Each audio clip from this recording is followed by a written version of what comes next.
kukuona. Baba, tunakushukuru kwa yale yote ambayo umetenda, na ni wakati ambao umefika Baba watu wako wakapate kukujua katika mlima huu Bwana.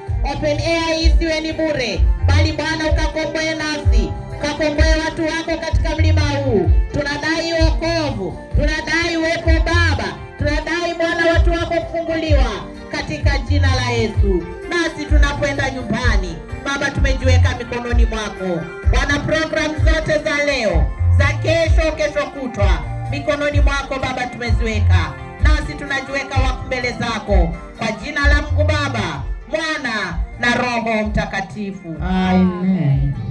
Bwana Yesu asifiwe. Amen. Nawapongeza kwa ujio wenu kwa kuweza kufanikisha open air hii ya leo, na kesho tutakuwa mahali hapa kuanzia asubuhi. Tutatembea kwa nyumba tukiomba na wagonjwa, tukiangalia watu wale ambao hawaji kanisani na kualika wakaweze kuingia katika safina ya Kristo. Kwa hivyo jioni tutakuwa mahali hapa. Kesho uje na jirani, uje na rafiki, ili wakapate kusikia neno lake, maana wakati uliokubalika ni sasa, na wakati wa kumpokea na kumjua Mungu ni sasa. Mbarikiwe na Bwana. Amen. Sadaka.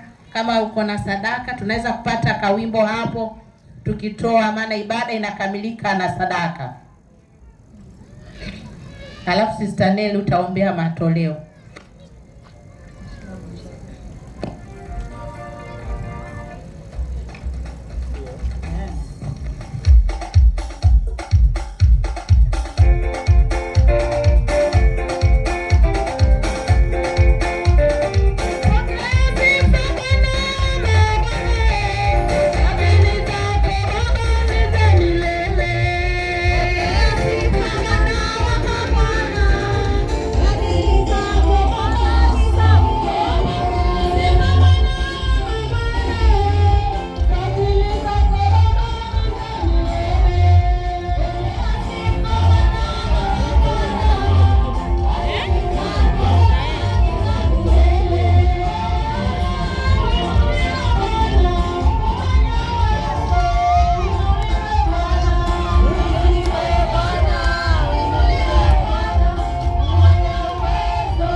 Katika jina la Yesu Kristo, asante Mungu wetu kwa kuwa wewe uko pamoja nasi.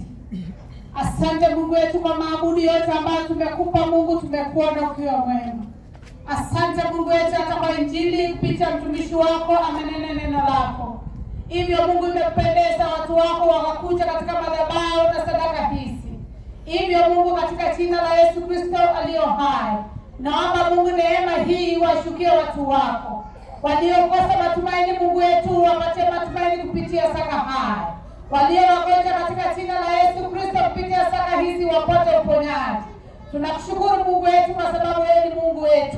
Asante kwa Roho Mtakatifu ambaye umetuachilia ili tuwe msaada katika maisha yetu. Hivyo Mungu, madhabahu hii tunaleta mkononi mwako, ya kwamba Mungu inapoendeleza injili yako katika kanisa hili, upewe sifa na utukufu milele, maana unastahili. Na ni katika jina la Yesu Kristo nimeomba nikishukuru. Amen.